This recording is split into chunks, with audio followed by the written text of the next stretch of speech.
Hello and welcome to Caspule Cast 2021 season, week 11. I am your host, Destiny, and this is my co-host, Doorguard. What's up? And here we have our special guest, Sir Gomel, coach of Sentai. Hello, hello. Well, this was a week, wasn't it? A lot of... Something we'll just get into almost right away, but with that, are you both ready to get started with this? Yeah, let's get it going. Let's do it. Alright, before we move on to the first match, we have to say one little honorable mention as rest in peace stats for Mid-Goku. Sadly, just really only had like one punch to do before it went down. He died with the planet this time. You could say that, you could say that. That, moving on to round one, we have hybrids versus Fujins. Honestly, to me, as an outsider here, just all in all, a good match. I think hybrids really appreciate the victory while still only being second, not by much. And such a dominating one too. They didn't even have to have their full roster come out for this week. I believe it was Teen Gohan that didn't need to come out. Correct? We're gonna call this a good match. It's the same as a good match as how your team also kind of got rolled.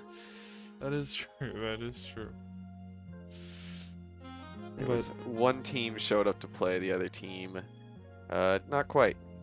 Fortunately, the even start was all right. Both boosted attack +2 users in Ult Gohan and Buhan, a nice rematch from last season, except it was Super Buu last season.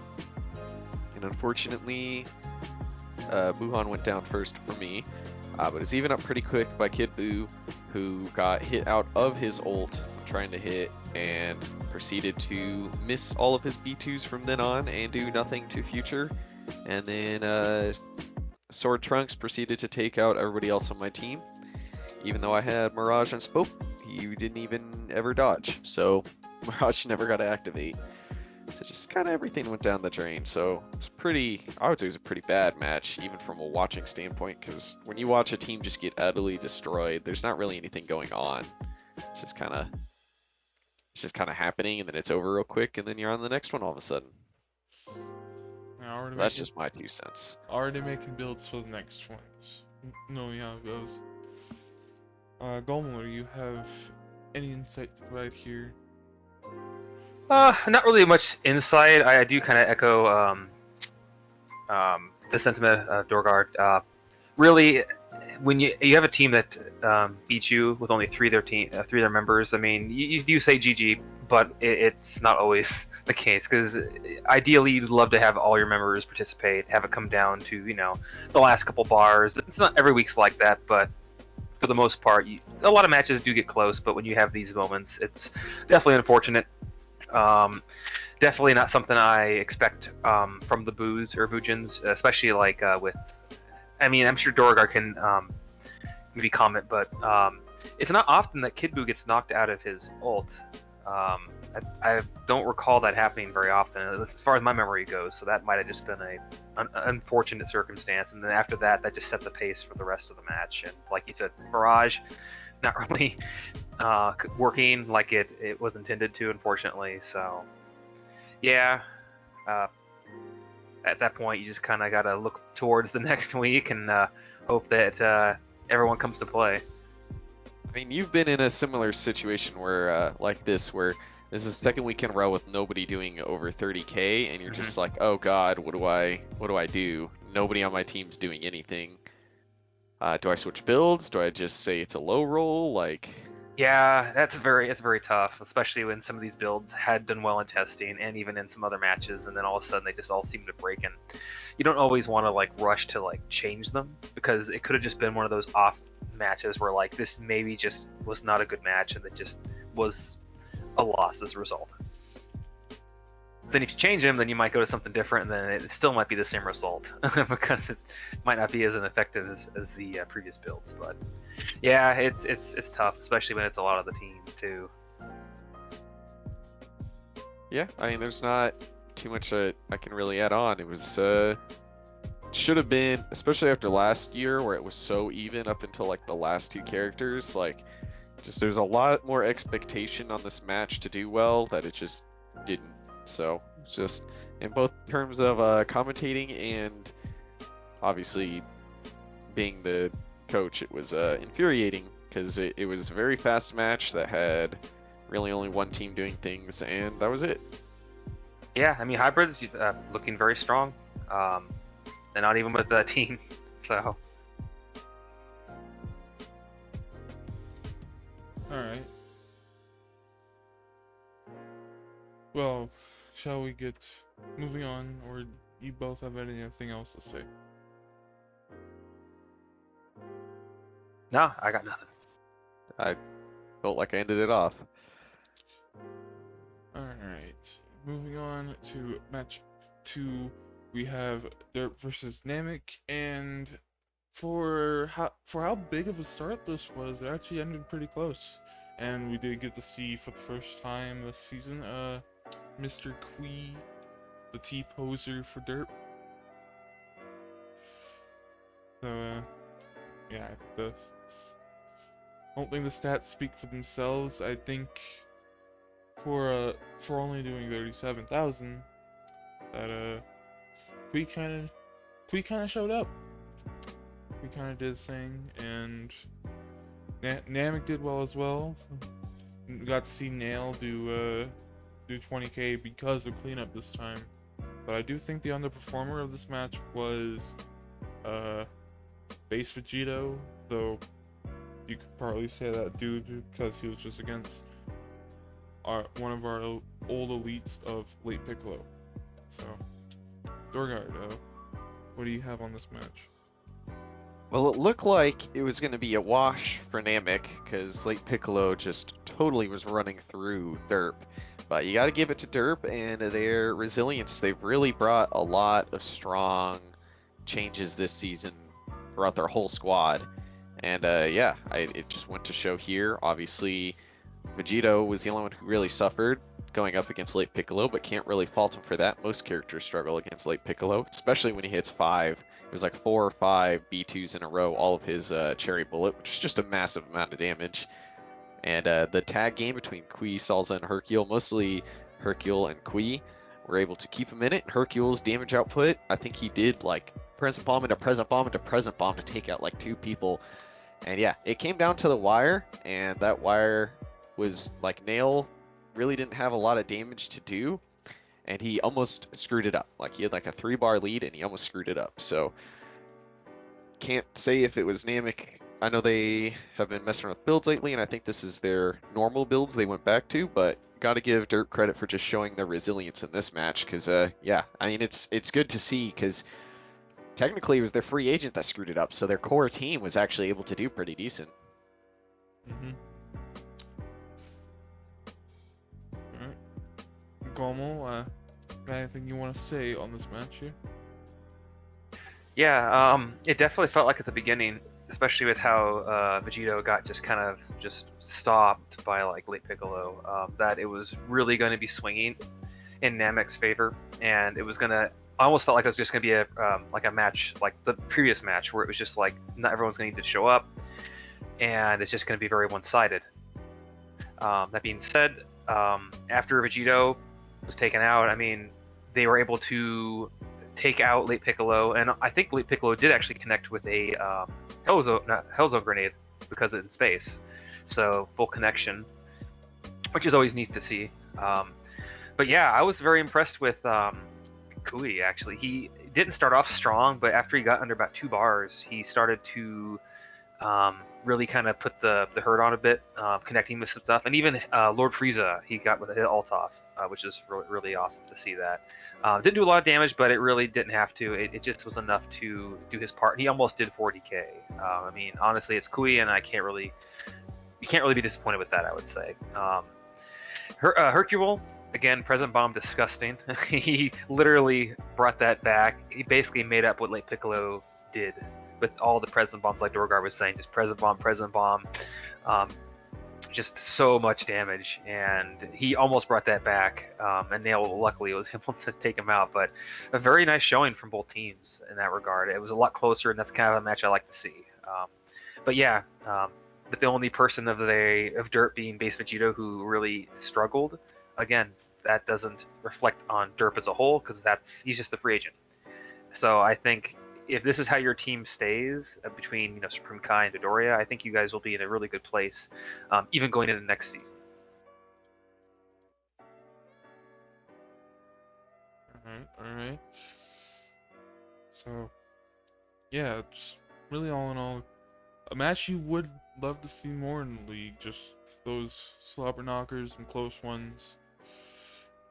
Though I think these two teams were a little scared about what happened, because Hercule did almost bring it back, bring some hope up for Derp, and Nail almost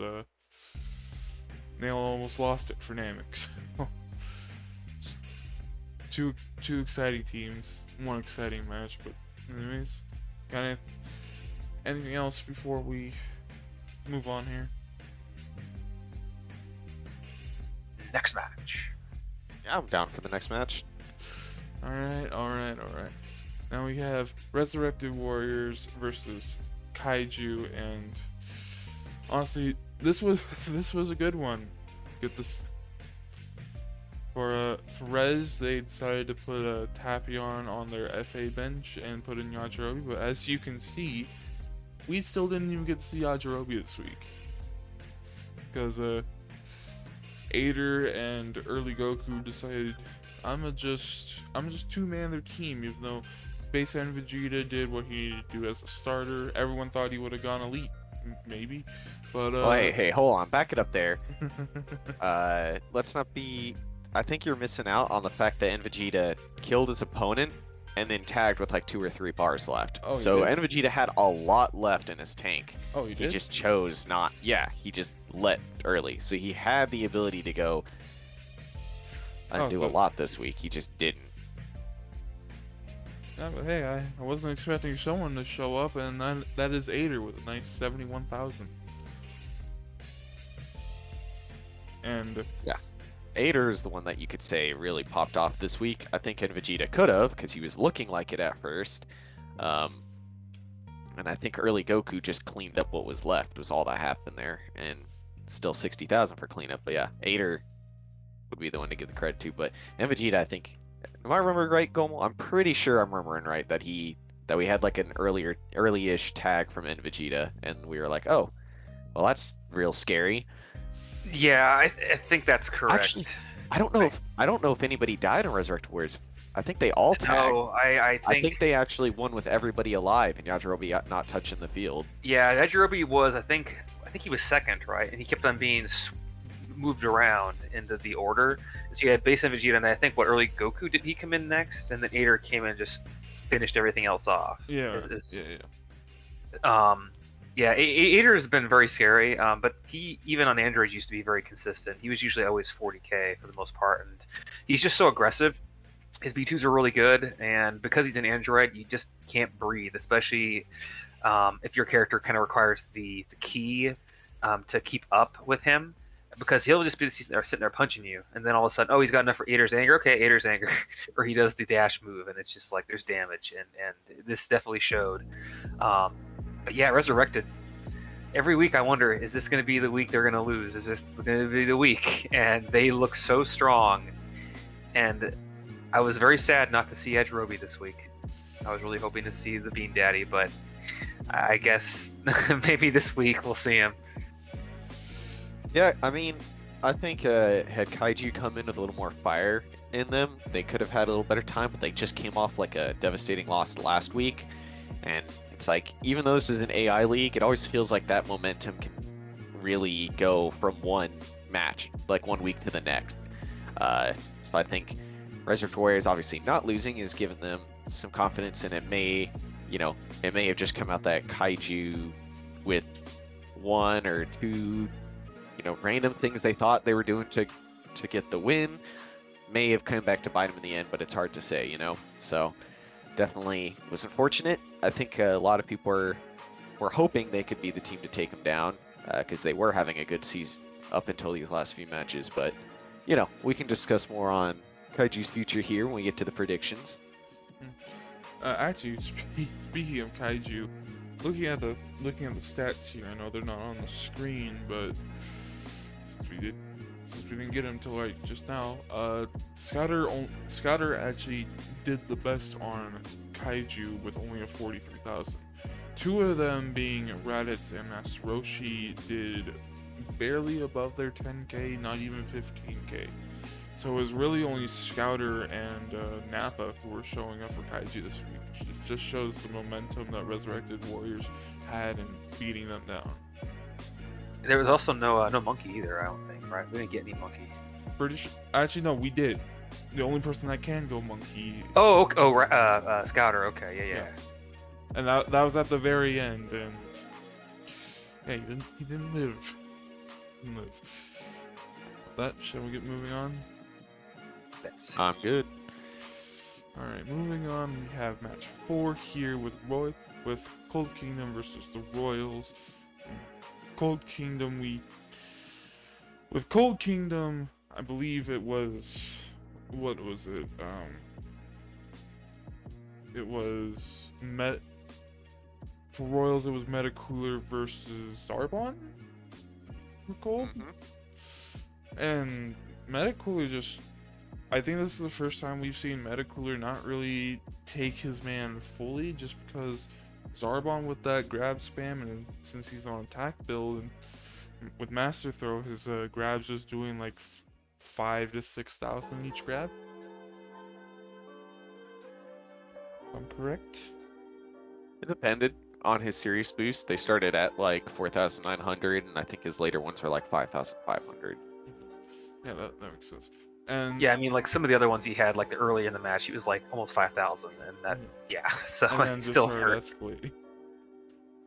But actually, I believe Cold Kingdom was actually in the lead for most of this. Majin Vegeta even being taken down how he did with the combination temp between Mecha and 100% Frieza.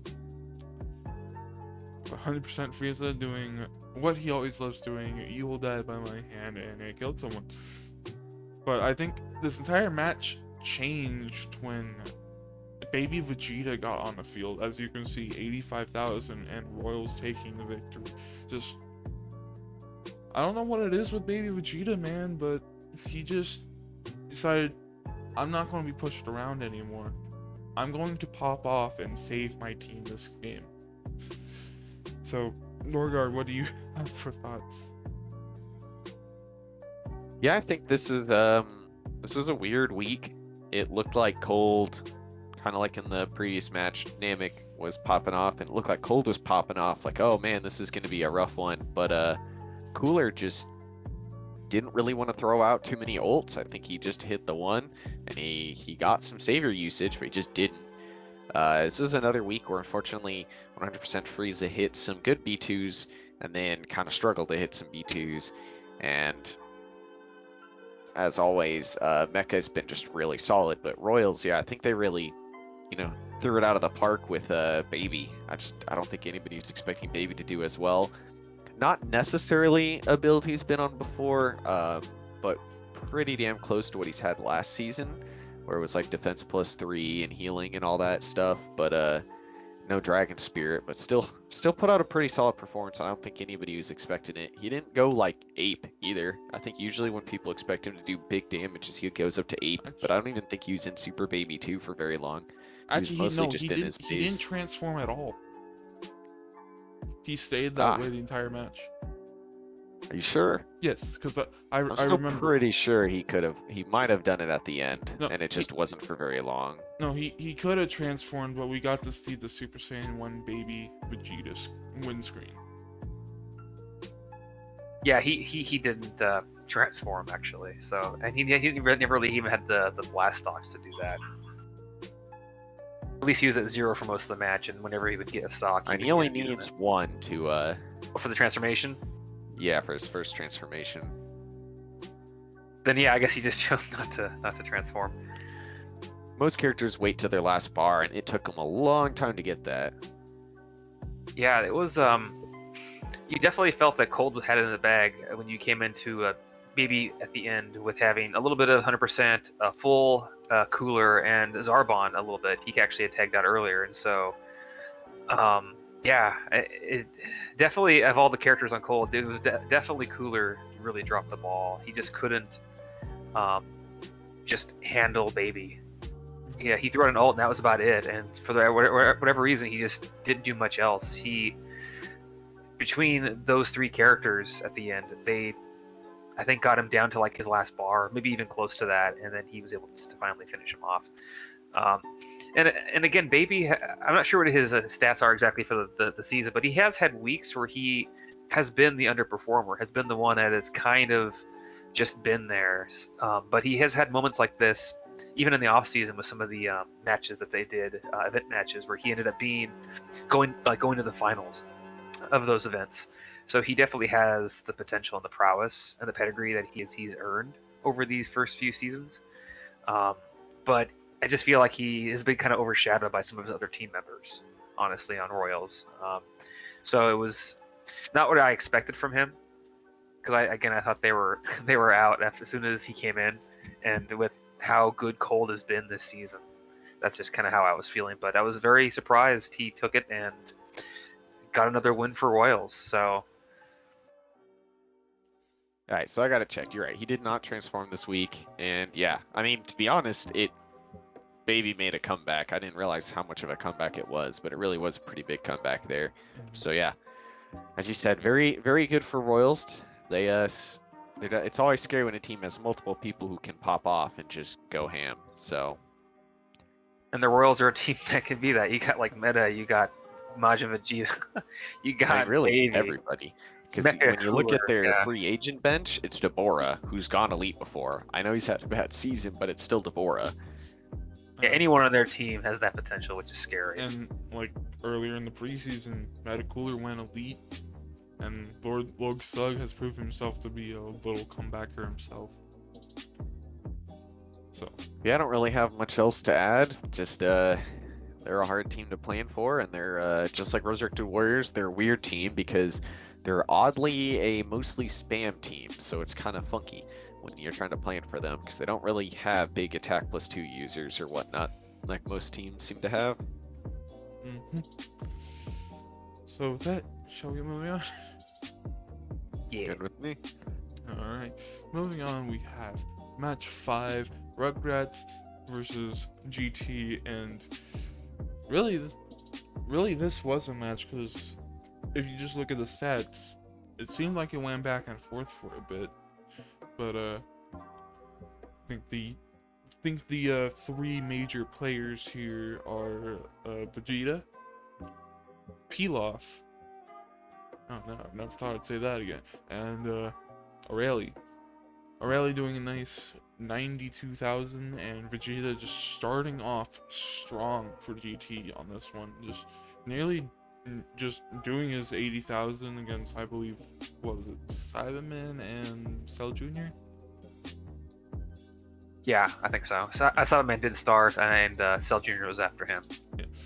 And then, and I believe Vegeta did tag on his last bar, actually, and then Aurelie came in, kind of cleaned out GT Goku and kind of just went head to head with Shinron. But I think the major person that you would not think that you could kind of think could do it but did it for the reason you probably wouldn't think is Pilaf. He actually went in and like took out Aurelie and kind of just out meleeed Trunks, of all people, who is really scary. Even with a team when they're ahead, Trunks has been known to just sweep right through them.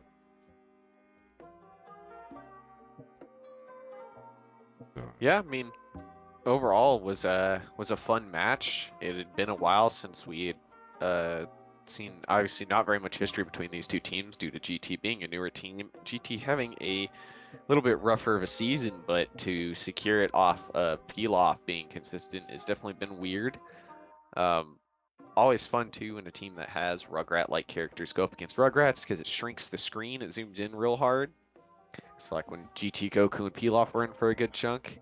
I think obviously it was looking like GT's favor with how well Super Saiyan 4 Vegeta was going, which I think they were doing a new AI. Trunks AI is not an AI they've really done on him, and they're still trying to get him to just not suck. Same with GT Goku, and Vegeta popped off this week. Aurelie did kind of a reverse pop off, but in the end it just was a little too much.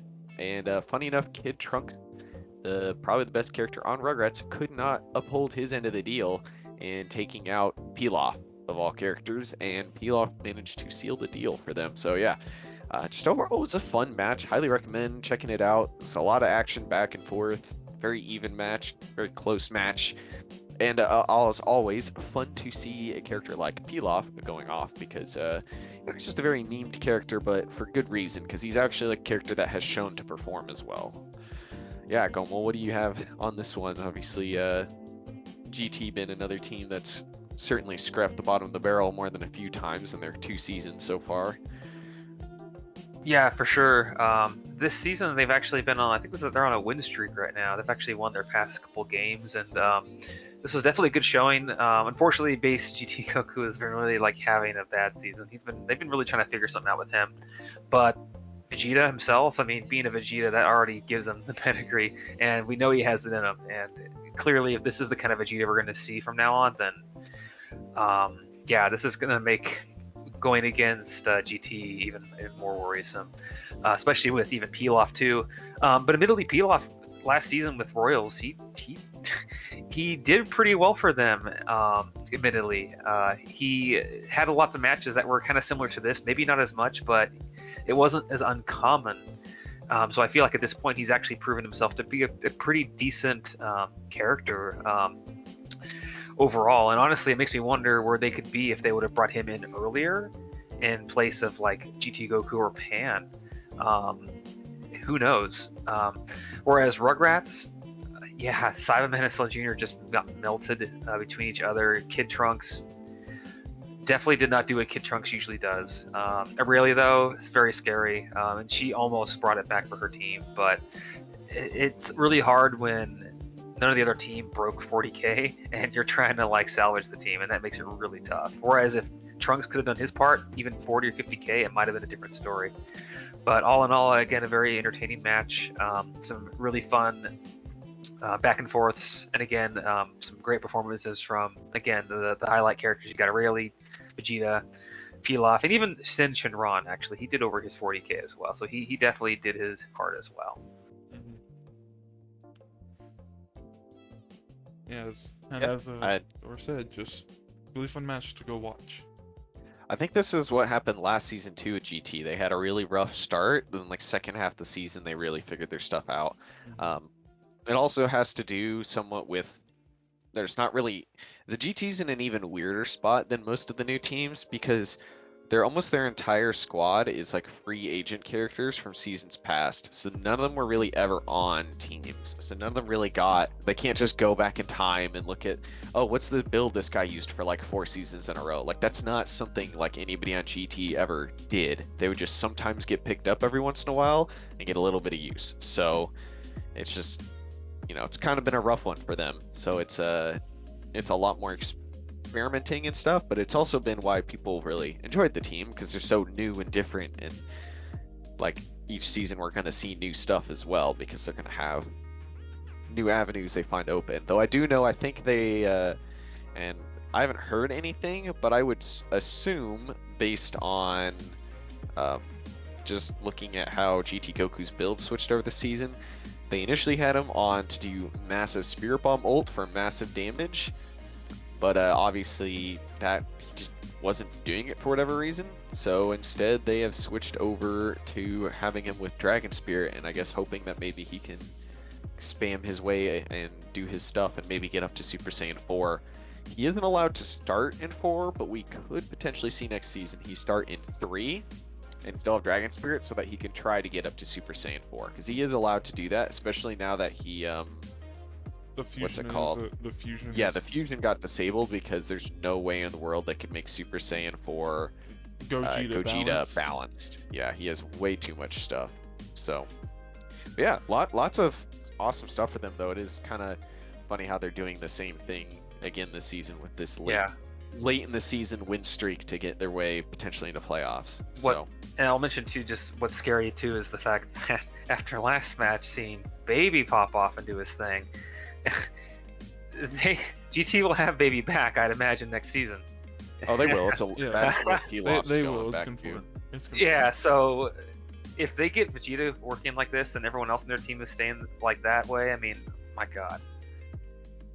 Yeah, Baby's super flexible in builds. Like, we've seen him doing... He was on Key Plus for most of the season for GT, for Royals, my bad. And lately he's been on defense, and he's been doing alright performances on both. So he obviously can run a lot of variability. So yeah, it'll be interesting to see what happens when he goes back. Like, what do they find for him, or does he just go back to his old build? I don't really have much else for this match. I think both teams... I know Coach has a lot he's hoping for, but he only needs, like, I think he said he only needs to get, like, 2 more wins, and he's basically secured playoffs. So he's not super down on this loss, but it's definitely not, like, a fun loss either. Just well, speaking of, let's just move on to match 6. We have Sentai versus Cinema. Oh, a fun one. And actually, Bob, I'll take it away.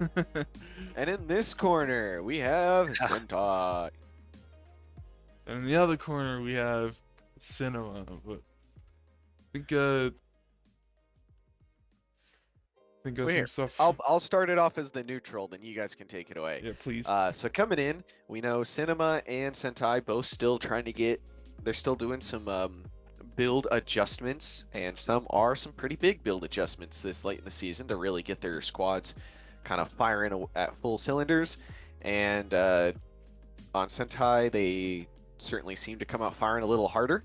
And we got to see the return of Saiyaman, who had a pretty alright week, though it was a pretty interesting week by him. But Jace starting it off super strong. I think Turles had a fun build. They put every Patara that had fighting spirit in its name, Indomitable fighting spirit, rising fighting spirit, everything into his build. And he had a fighting spirit today, but maybe not the best in terms of results. It was cool to see Garlic Jr. come off the FA bench again, and he did pretty decent, even on Super -1. Where it really was interesting, and I think nobody expected, was for Adult Gohan to kind of shred through Gogeta and Super Janemba kind of at the same time. Both those characters very much struggled. Very was strange. Actually, Jace destroyed Janemba. It's the same thing, really. Yeah.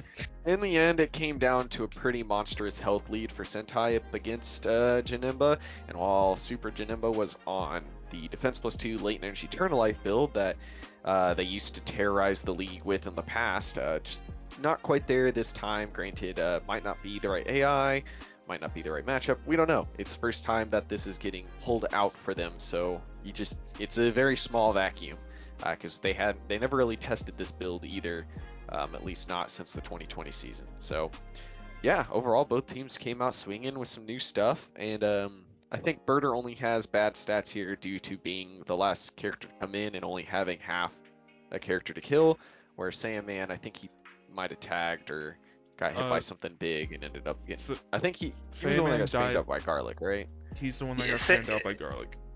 Yeah, he kept on being swept the leg.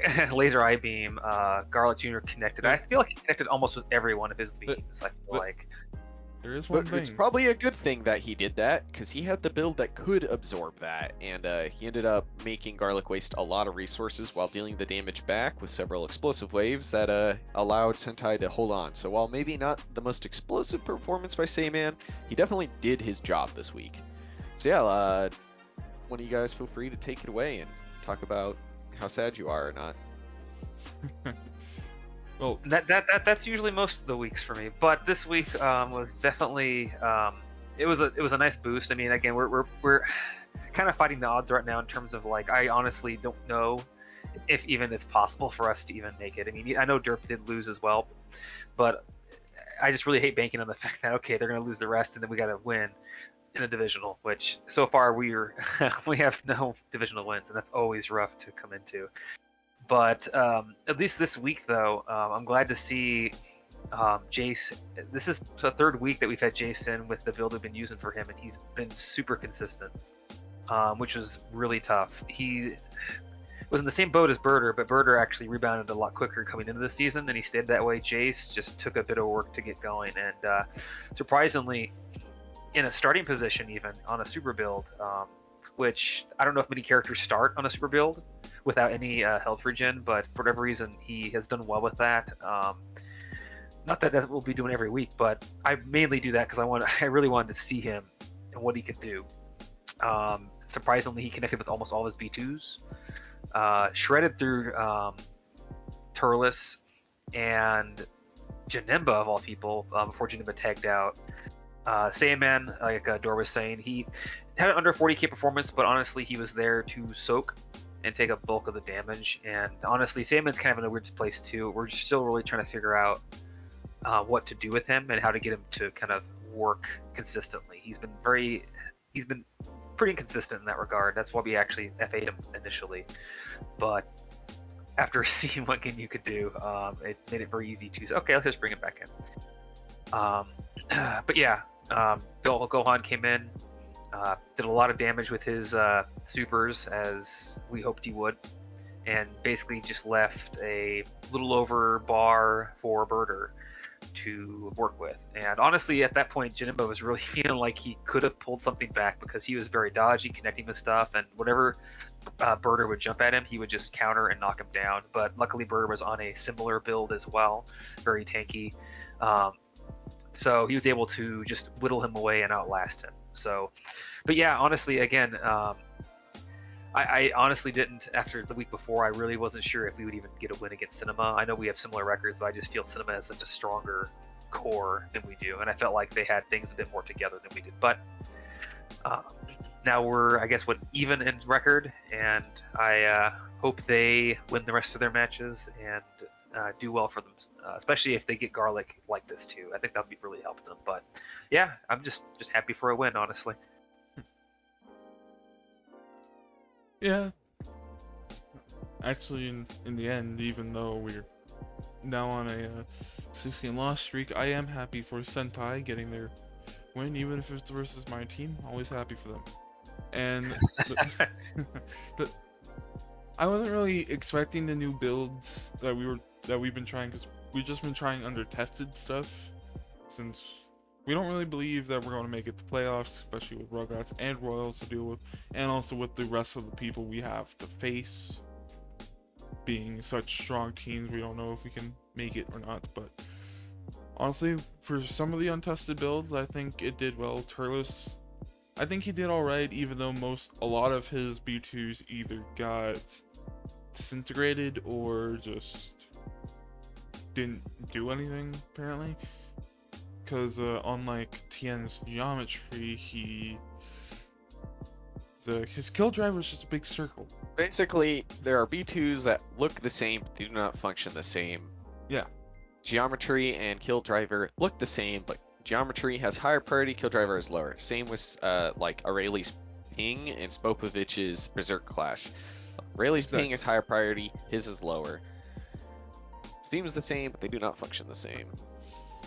But I'm actually really proud of Garlic, because ever since we did this key build on him, I always wanted to see its potential, but we kind of did it maybe like a week before the preseason started, so we only got to really see what it could do for like maybe a couple of like tests and matches, and I'm just honestly pretty glad that it did something, because we did do a 4v4 versus you guys on your home map that was with Garlic on the key build, but a little bit different. He had power rage instead of, I think, launches or something like that. But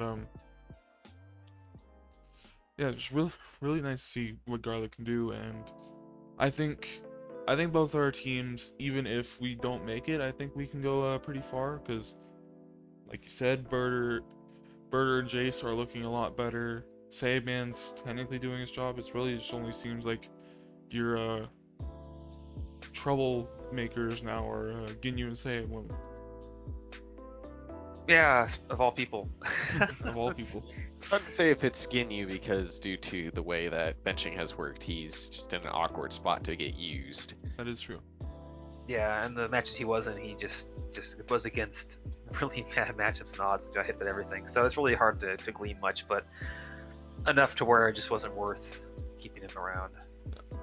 But yeah, Same Woman though, the MVP last year was, I don't know. We'll have to figure things out with her. But yeah, as long as we can end the season, honestly, even if we don't make it, if we can at least be in a good spot, knowing that these people are working and kind of know where to go from there, that's the best I can hope for. Yep, and that's the best I hope for too. So, hey, we're in the same boat. But I guess, shall we get moving on? Yeah, just say both teams have a good chance still to making it to playoffs. Obviously not the easiest chance, but both are in an alright spot. And I would say with the divisional you guys have left on Sentai, being at least against her means, yeah, like it is a lot more likely for you guys than maybe you'd think. Though, still hard, still out there, but the bar at least is like, had it been against Muscle or Cold, it would be a lot worse. At least being against Derp is like the guy if you catch up to, it means you don't have to catch up and pass them, you just have to tie them and then win that. So yeah, I'm ready for the next match. Alright, moving on, we have match 7, our second divisional of the week. We have Androids versus Budokai, and we got to see, for the first time this season, the debut of Early Piccolo. And I actually don't think he did extremely bad, unlike seasons past. I just think Budokai kind of just came out swinging. Just sending their best in. Kid Goku normally does really good into androids and their team. Android 18 did very Careful well. now. Andy said that they don't. That Kid Goku's very bad into androids. Really, that's weird. 'Cause most of the time when I see him versus androids, he kicks butt. Careful. Android 18 doing very well, nearly doing her 60,000, as well as General Tao just showing why he's still a decently good FA and doing his 60,000. But moving on to the side of androids, Cell and 17 kind of just really needed to pick up the support for how Early Piccolo did, and 19 doing less than 10,000. I would say this match really came down to that first matchup where unfortunately there was a beam clash between Early Piccolo and Kid Goku, and Kid Goku won it. And that is kind of just what dictated the start of the match, because whoever is taking that is taking like half their health. Beam clashes do so much damage, and it really kind of like, if you lose it, you're just in such a bad spot. And while it's the first time we're seeing Early Piccolo, I can't really dictate if he had a good or bad performance, because when you just lose half your HP off the one attack, it's, not really much you can do. Wasn't an ult, not savior usage or anything, just a clash. Where it really probably felt bad was that 17 just totally got stalled out. 19 went up against the one character they didn't want him to go up against in 18. And while Cell's not had a bad season, like, he's certainly not had a good enough season to try to go elite in this match. So just kind of rough for androids, but really good for Budokai. They really needed that to have a chance to making it to playoffs. So obviously exactly what they needed. So what do you have on this match, Gomel? There was seemed kind of a crazy match. Oh yeah, definitely. I mean, and again with Early Piccolo, again like you said, the beam clash and loss definitely took up much of that health, but he did throw some demon waves out, special beam cannons. He was trying to spam, and he even tagged out at the end to kind of like come back in a little bit later. And I feel like this might have just been a bad, again, like a bad week for him, or at least a bad match for him, even though he tried tried. Everyone else really kind of made it difficult. And just the way things were, it felt like when things started to go Budokai's direction, that's the way it was going. So that's the kind of match we had. But I still feel like, honestly, I mean, it's not my team, but I feel like, I would just consider this, early Piccolo, I don't really know about this. I feel like the potential was there and the tendencies were there. It's just making it all come together. As for everything else, with Cell being the only one that broke 40K, I mean, even 17 was under there. 19, who's actually not been too bad for them. Not the best, but he's been all right. That definitely was very low for him, even for 19. So when you have someone like that, no one else pulls their weight, then it just makes it really difficult. And it's unfortunate too when you have a match like this too, where it's just 3 members of one team take out all the other. Well, let's give a little asterisk to 19's performance. I think he threw out like 4 high-speed rushes and none of them hit. Like they either got dodged or punched out of by 18. So he tried to deal damage. Oh, so the rush Sailwoman curse. Yes, I do understand the pain of that. When all those potential B2s could connect, it could definitely. He could go from 8,000 to 38,000. So okay, I'll give him that. At least he's showing the tendency. It just wasn't working up. Or 18 was having none of it. So it also didn't help that because of it being 18, it made it harder for him to get key due to that being the one character he couldn't grab on the team and get key back.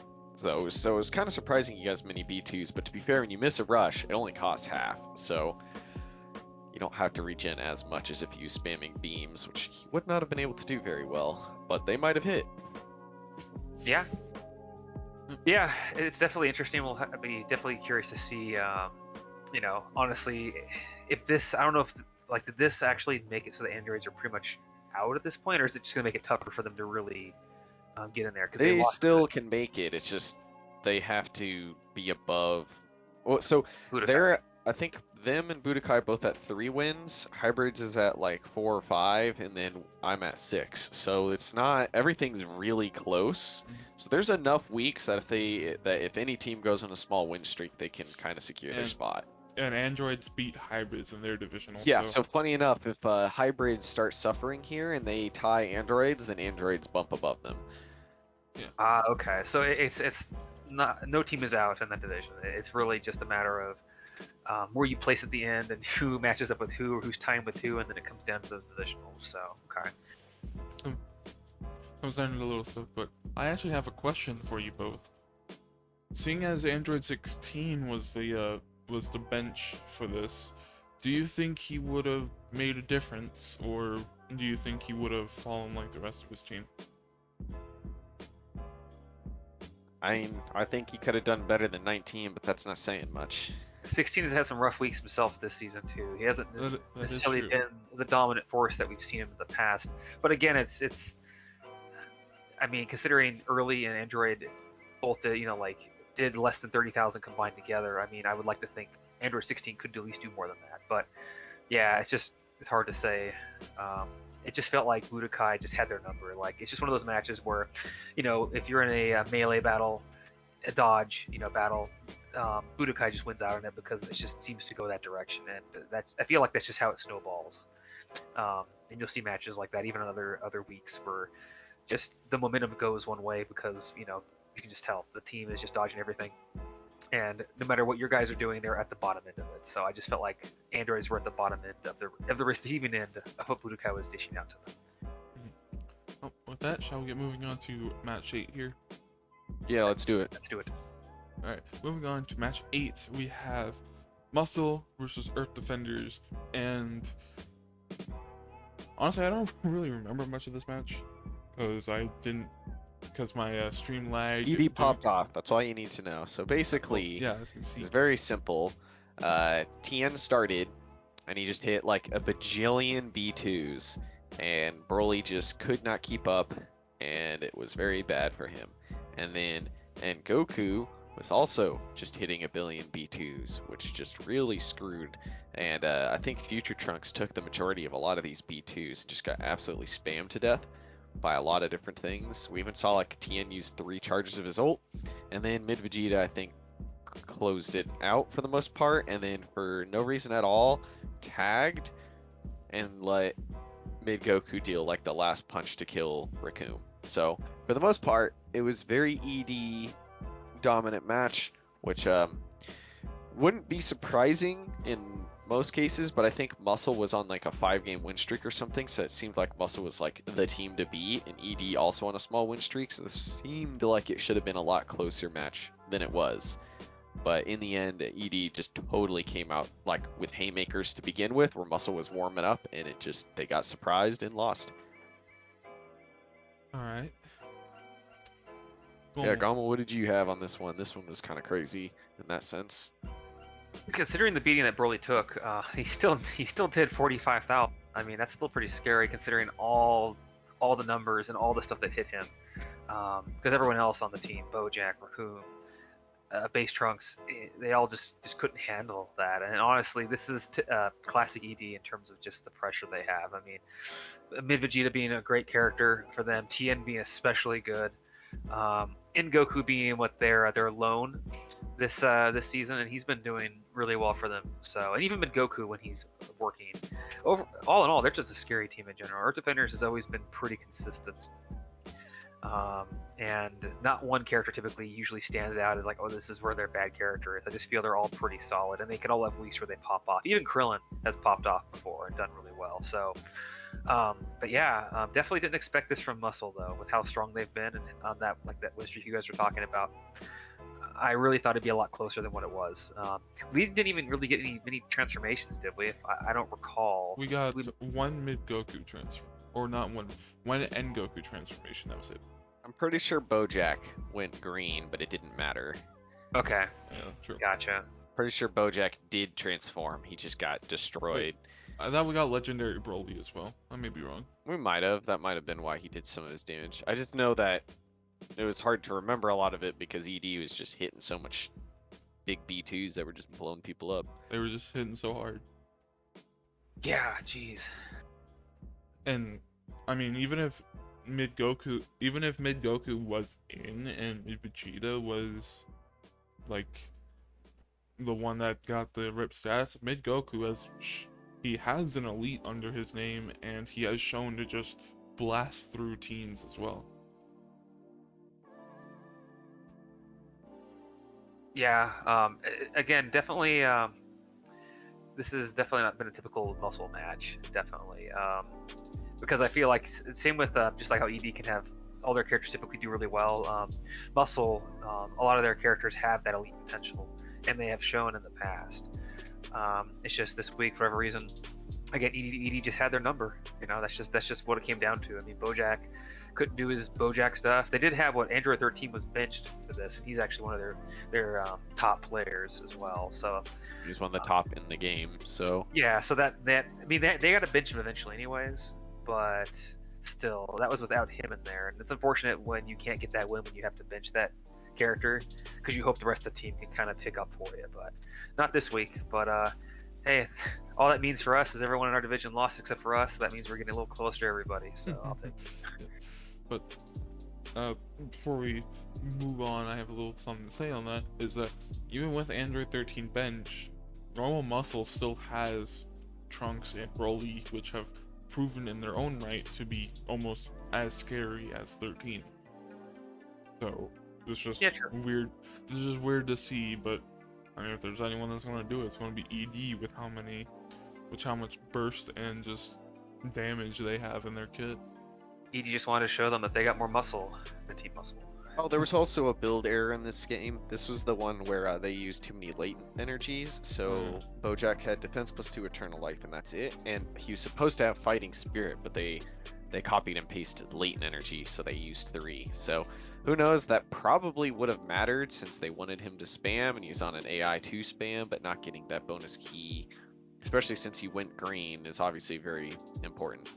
That is true. But, yeah. I mean, even for the build complication, just because he had defense eternal life, he still did 30k. Yeah, for sure. But with that, shall we move on? Yeah, I've got nothing else. Yeah, let's do it. All right. Going on here, we have the power rankings for this week, and as you can see, compared to week 10, there are some people that moved up, some people that moved down, and some people that just stayed the same. Like Rez and Edie staying at where they are at number 1 and number 2. Namek actually moving up from number 6 to number 3.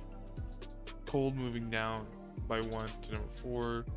Fujins moving. I wouldn't down. harp too much on this. I still think some of it's opinionated, and we don't have the guy who made it. So Yeah, it's probably, but you can see what's going on if you're watching. If not, your top 5 are Resurrected Warriors still, Earth Defenders, Namek, Cold Kingdom, Fujins. Bottom though still got Cinema, but Sentai has jumped up several places. Yeah, so it's still one of those. I don't fully get where some of the spots are. I get where some of them are, and overall, yeah, I think it just comes down a little bit to it's added in opinion of who they beat and who they lost to is a little more important on and kind of why or what happens. and it's also adding in the preseasons total, which is making it a little weird. But, Well, I don't think the preseason has as much weight. That's what I'm saying. Like, let's just keep going. Like, we don't need to spend an hour on this part. Alright, moving on, we have tier list predictions, and hey, you get to see your 4 near elites this week, 2 of them being a Vegeta. So yeah, just spending a little bit of time on a tier list. We have the left, which is the tier list for the week, and the right, which is the tier list for week, I believe, 7 through 11? 7, 11. But, yeah. You guys have any opinions on the tier lists here before we move to the prediction part of the section? Not really. I mean, I'm mostly waiting on tier list for end of the season, see where it's stacked up.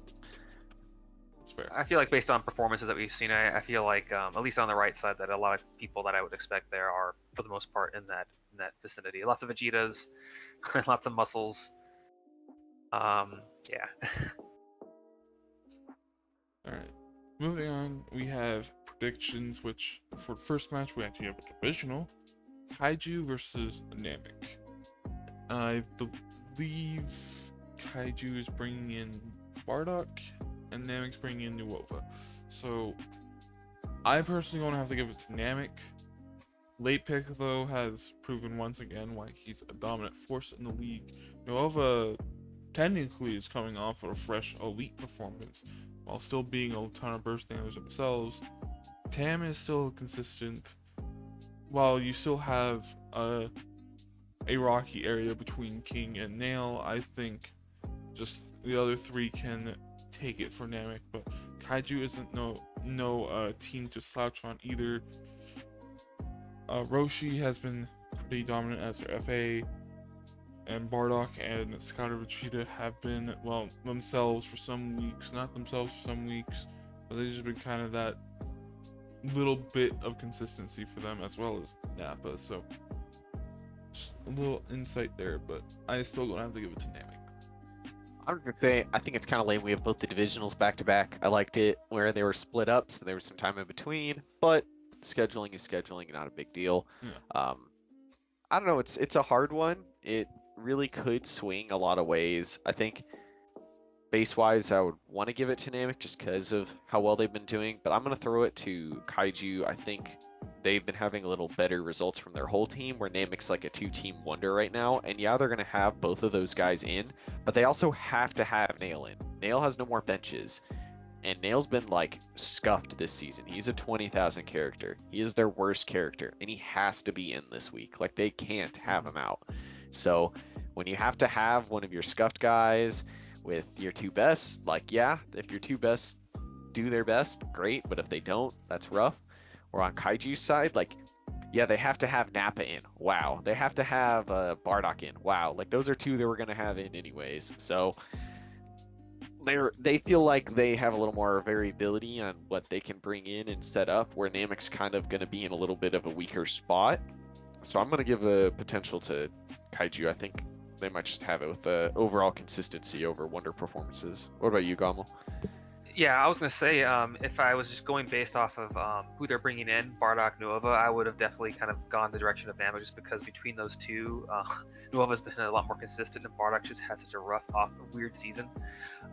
But they are at home, Kaiju, and that means we could potentially see monkeys.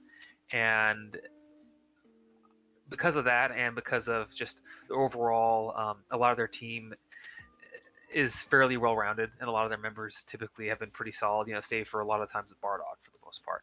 I think they do have it in them, and if we get some of those transformations, and Kaiju has been known to play the tag game quite a bit. If they do that, I feel like they have Namek's number, and so with that in mind, I'm going to give this to Kaiju as well. All right, 2-1 Kaiju, and I definitely see your points there. So moving on, we have our second divisional of ED versus GT, and I think even with GT kind of being on that, just GT still coming off like their 2 wins, coming back into the groove, I think with how just dominant ED's been, and knowing that even with their person coming back in is Krillin, he's still been decent. I personally don't have to give this to ED just because like how consistent their members have been and just how much damage they can put out. Though not knocking at GT, Pycon always consistent. Pilaf has been a wonder to see, and Sin and Vegeta can certainly hold their own weight. I just think just their other member, GT Goku, has been kind of either a cost of their match or just a flip-flop. Yeah, I mean it's gonna be a close one. I think both these teams, when you look at their team average damage done, are within 5,000, or they're very close. But funny enough, GT has done better, but that's also comes down to they've actually used all of their characters, and all of their characters have at least done like 34,000. So that's helped with that stat. But yeah, I mean Pycon come back in, Krillin coming back in. Not gonna be too easy to predict who's out, but you can certainly have some decent guesses. I don't know. I think I'm going to give it to GT. I know ED's been doing super well, but like there are some crazy areas that GT can do, and while ED's certainly been doing very well, it's just like there's a lot to ask from all their members, and they're definitely more of a everybody's consistent than popping off, where GT's kind of the other way. So I don't know. It's kind of the inverse of what I was saying about last match. So I'm giving it to GT though. Yeah. Who's coming in for GT again? Pycon. Pycon. Okay. Yeah. I guess it just comes down to like I feel like if GT Goku has some benches left, if they bench him for this week, I feel like they'll have a really strong. Yeah, he can. score. So I feel Pycon like- was out, so they can bench anybody. Yeah, they have huge. Both teams can bench anybody. That's what's weird. It's so hard to predict. Mm-hmm. Yeah. I think I'm gonna give it to GT as well. I feel like they're on a really hot streak right now, and I feel like if they keep the momentum going with what we've been seeing from them so far, I feel like this could be the team to take it to ED. But yeah, I'm going GT. All right, so we have 2-1 for GT. Just still kind of just unknown what could happen with but moving on, we have match 3, Muscle vs RW, and this you could argue could be as important as the divisional, because Also, both teams have a lot of Zenny, so it's going to be That really is true. weird. that is I think Kaiju and ED both have 11. GT has 9. Namek has 8. So both these divisionals have a fuck ton of Zenny that they could pour into it. true. So That that's gonna be an interesting thing. But yeah, on to this one. Sorry, I was just looking at Zenny. I was like, wait, everybody has so much Zenny. No, that's fair to bring up. That's fair to bring up. But moving on, you could argue this could be as important as a divisional, since, well, of course, it's a Resurrected Warriors match. But this is one of the teams that I think most people believe can take down Resurrected Warriors with a decent fight. And GT has some of the more OP characters, or Muscle has some of the more OP characters with transformations. Yeah. Who do you think's gonna win it though? I think I'm actually going to put my bet here on Muscle taking us. Not because I want to see Resurrect Warriors taken down. I've always thought throughout the season when RW has been, well, just dominating, that Muscle is going to be the team to take them down with how their characters are. And hey, 13 is coming back in, so. But not to Yeah. knock the Resurrect I think it's Warriors gonna be a hard fought match, but after last week, if Muscle didn't lose, I would have given them it, but I think I'm gonna give it to Resurrected Warriors. I think Muscle showed some kinks in their armor, and I mean, yeah, we're gonna have 13 back in, but Majib's coming back in, and I'm still pretty set that Majib's one of the best characters in the league. So, I'm just gonna leave it with Resurrected Warriors and move on. Mm-hmm. Yeah, it's hard not to go with Resurrected just with how strong they've been. Although I personally, just like how I don't like to see teams without wins, I'm not a fan of seeing a team with no losses. And I would like to see somebody do it, and honestly, a Muscle could. But with how they did last week, again, like Dora said, it really puts into question if they could. I'm going to give it to Resurrected, but I really hope that Muscle puts up a fight. And even if they can give them that loss and prove us wrong, that would be amazing. And honestly, I think that would, if Muscle won, that'd be almost just like as much of a divisional win as anything else. Even though it's not, I feel like they should definitely feel good about that. Well, another reason is, yeah, they could have Raccoon out for this match, but they still have one more divisional, and I would assume they'd want to save Raccoon since he's their worst character for their divisional against Cold, because they're fighting Cold for the bye. So, yeah, they could have Raccoon out this week, but they could also have him in, and then have him out against Cold. So, it's weird. It is weird. I honestly feel like they put more weight in the divisional just because it does matter more. So if that's the case, I would imagine. Yeah, because losing this doesn't matter, but if they beat Cold, then they could get the bye. Yeah.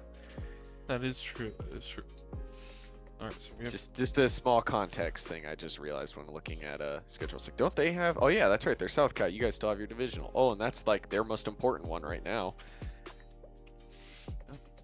And I mean, RW also still has their divisional, but I think they're pretty. Yeah, most teams are having their final divisionals here in these last 5 weeks, so only 2 divisions down, except for the last week. So there's the next 2. Yeah. Well, and the divisional really comes to play if you're really close in a record. And honestly, Resurrected, I feel like, even though of course, a win's a win, I feel like Muscle needs that win in their divisional more than Resurrected does. Definitely. I think Resurrected Warriors are secured. They are secured. I already, so it literally doesn't matter. So yeah, I mean, in that sense, yeah, we could see some crazier stuff, but I mean, it's just hard. But yeah, I think we say 2-1 Resurrected Warriors, begrudgingly. Though I think everyone here can at least think that Muscle can put up at least a decent fight to Res, if anything. Yeah, I think they can give one of the better fights for their final matches here. Alright, moving on. Match 4. We have a fun one. We have Fujins versus Cinema. And of course, I'm going to have to go to my own team, Cinema. So I think we're both testing builds for this one.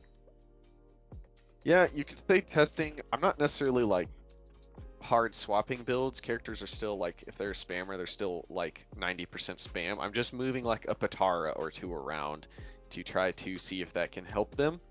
So they're like, nobody's doing anything new. I have not gone crazy. I've not changed blue Pataras or anything. Everybody's still on their normal idea. It's just I have adjusted maybe like healing on certain people or stuff like that. So it's nothing too crazy. Yeah, Gomel, I guess you got to be the tiebreaker here. Oh boy. Choose wisely, my friend. Choose wisely. Oh man. Honestly, it's really hard to say. I know Fujins has the better record, despite some of their matches being fairly one-sided in terms of being 3-man. I don't know if that necessarily reflects on them, just in terms of just like how they could do the following week, because again, they're still the Fujins, and honestly, I've been glad that Spolovich has been showing some potential for you in terms of like what he can do, and not just the detriment that he was, I guess, going to be. And I feel like there's a bit more at least out of him. But I don't know. Honestly, it's hard to say. I think still with that, I'm gonna lean towards Fujins, just because of if some of their heavy hitters come in and like Kid Buu does this thing and it connects with what he could do, Gohan Buu doing what he could do potentially without Ghost Kamikazes, right? Actually, no, that's a Gotenks Buu, isn't it? Or is that actually Super Buu? Nope. It's Gohan. Gohan Buu has Super Ghost Kamikaze attack, the worst ult in the game, due to the fact that it Angles physically can't downwards, hit. Yeah. Well, so as long as he can just keep that key level down and just launch out his other B2s, or just melee, which he tends to like to do.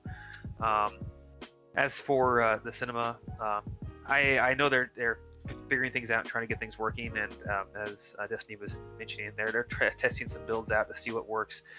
Garlic did well.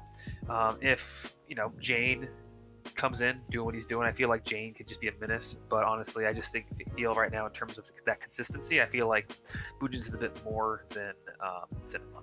Whether Door agrees with that or not, that's how I feel. So that's Fujins. And we'll see. Both teams need their wins to keep their spots. That's for sure. Actually, I need a wins to get a spot. Yeah, I mean, I still could get knocked out if I lose every match here, but pretty difficult. It's going to require some very specific stuff to have happen. Not going to say I have any easy matches coming up. Derp, Kaiju, Rugrats are all teams that are having pretty good seasons. Alright, so we have 2-1 going to Fujins. I personally think this will be a fun match to watch, especially after the 3 probably Carnage matches that are going to be the first 3. But moving on, we have Budokai versus Sentai, and if remind me, is it Salem coming back in? Yes. Alright. I think this is not a knock against you, Gomel. I think Budokai will take this. I'm already taking this personally. Sorry. But you also have to consider they just had a 3-man victory. They didn't even need to bring out their last character, and it was versus a team. So I'm going to put a counterpoint. They had a 3-man victory, but they also had a lot of parts fall into place. That is between getting the Beam Clash win and getting the 19 bad matchup. That is true, yes. So I'm just going to cut you off and put in my vote for Sentai, as I just think Budokai has a lot of loose ends. Sentai has loose ends as well, but I think they have a lot less ones, and even those loose ends seem a lot more manageable than Budokai, where there seems to be some areas that are a little worrying and some areas that seem very scary. So I don't know. I'm going to give the slight edge to Sentai. Actually, now that I think about it, can I change my vote? No, you took 15 minutes to make your vote. You don't get to change your vote. Yes, I know. Well, I am glad to hear that you feel that I have not as many loose ends, even though I feel like everything in my trunk is just rustling around and going everywhere, like it's not held together by anything. But again, I go into each match not intending to lose. I plan like we're gonna win, like we do every week, even though some weeks don't always pan out that way, and even though we're kind of in a bad spot, that doesn't mean we're not trying, we're not giving it our all, and we're still gonna come in with all we got. And I'm sure Andy will do the same on Budokai.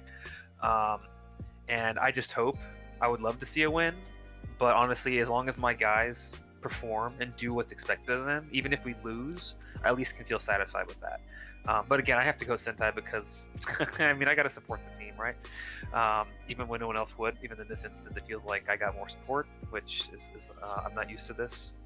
But yeah, so I don't know. I hope it's a good match. Say Woman's been having a rough spot, but I got some ideas in mind for her that I may work with. And you still have to get 2 Saiyan Man benches, so it's still a little funky in terms of your guys playing. Yeah, I think that kind of a wrench was thrown into our initial benching plan because of what happened, but we're working it out. We're making adjustments to it, and I think it could have been worse. It could have been better, but it could have been worse. But yeah, I'm just hoping. Honestly, I'm just hoping everyone shows up. If Jace can show up, everyone else that we know can show up. Sailwoman especially, I would love to see her do well. She's been having a rough time, and we haven't really honestly changed much. She's in a Bardock situation, honestly, where nothing was really changed, but she is doing so much worse than she was, which is very unfortunate because we put a lot of work into her, and I was sad to see her in her place she's at right now, because I know she can do better than that. So we'll see. I just hope it's a good match, honestly. That's what I hope every week.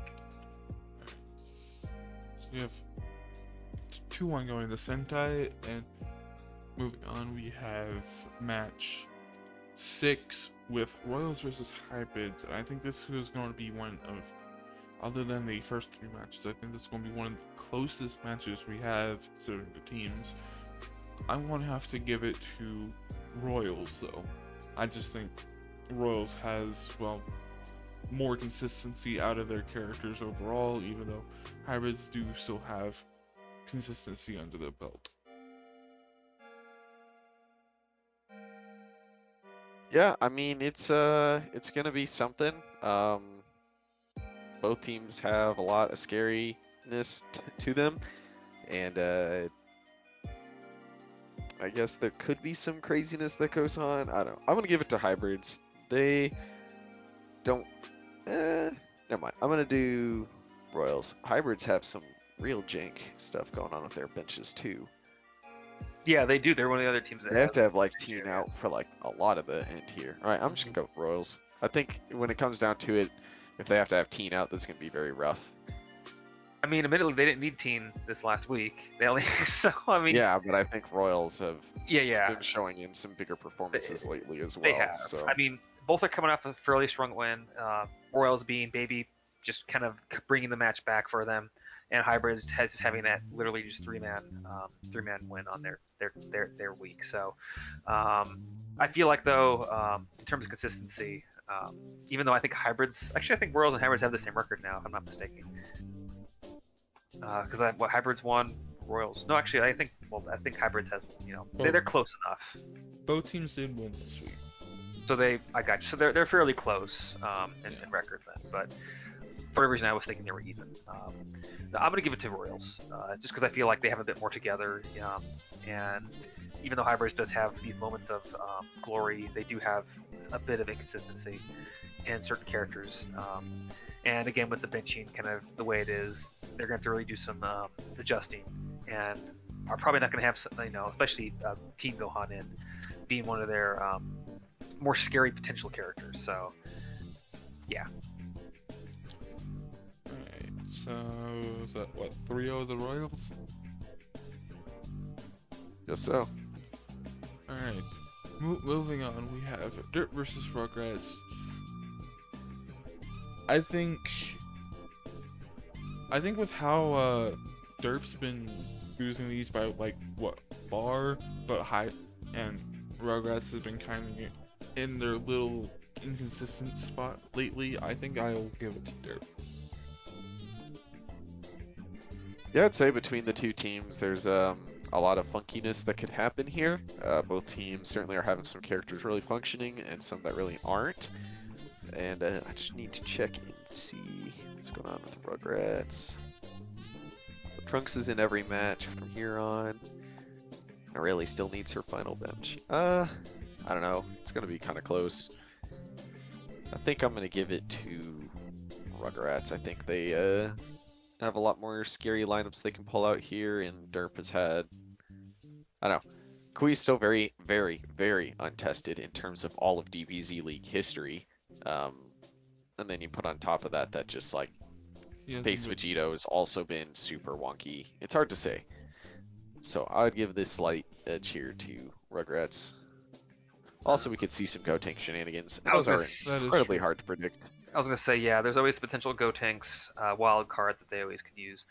I do think Derp could do this, but for the sake of my division, and for the sake of my potential playoffs, I'm going to have to say Rugrats, because if Derp wins, I'm pretty sure that knocks us out. I don't know if they win and we win, we just can't close that gap, and I think that might be it. So, alright, so it's 2-1 to Rugrats, and just a quote: "For the sake of my potential playoffs." Yep. Moving on, we have the last match here with Androids and Cold, with Android 16 coming back in and King Cold obviously coming back in. I think nothing against Androids, nothing against the team. I just think they're having way too many bumps going on with their overall roster right now, and with early Piccolo, even though he has been used a lot, still fairly undertested for them and their whole team as a whole. I'm going to have to give it to Cold. I think I am just going to toss it to Cold. I don't know. There's certainly a lot of potential here for Androids, but like you said, there's also a lot going on with Cold, though Cooler definitely given a lot of scare with how much he struggled this last week, though. I'm still going to give it to Cold. Yeah, I'm gonna give it to Cold as well. I know Androids are a strong team, and they could potentially just wreck Cold. But with how inconsistent they've kind of been, and some of their heavy hitters being less than stellar, and Cold for the most part minus Cooler, as of late, really kind of showing up with the rest of their team, especially with King coming back in, who's actually been really good this season. I think this might be one of his better seasons if I can recall correctly. Pretty sure he's one of the top 5 in the league currently. Yeah, between him and in the past 16 could have been one of those people as well. But honestly, with just who's coming back in and how consistent Cold has been, it just again, nothing against Androids, but I just feel like Cold has things a bit more together in that regard. All right. So 3-0 to Cold, and with that, we've come to the end of the Caspule Cast for this week. I am your host, Destiny. I'll say the other Did you stuff. do the spiel? I'll say the other stuff after. No.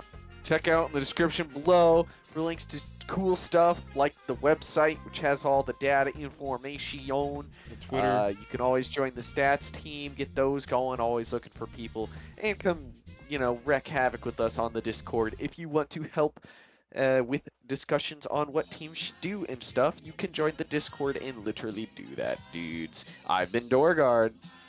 Also, if you want to join the graphics team and do all the graphics that you see during the week, so we always appreciate more people. And this has been Gomel Jack. Thanks for having me, guys. And this has been Destiny, and we will be seeing you next time.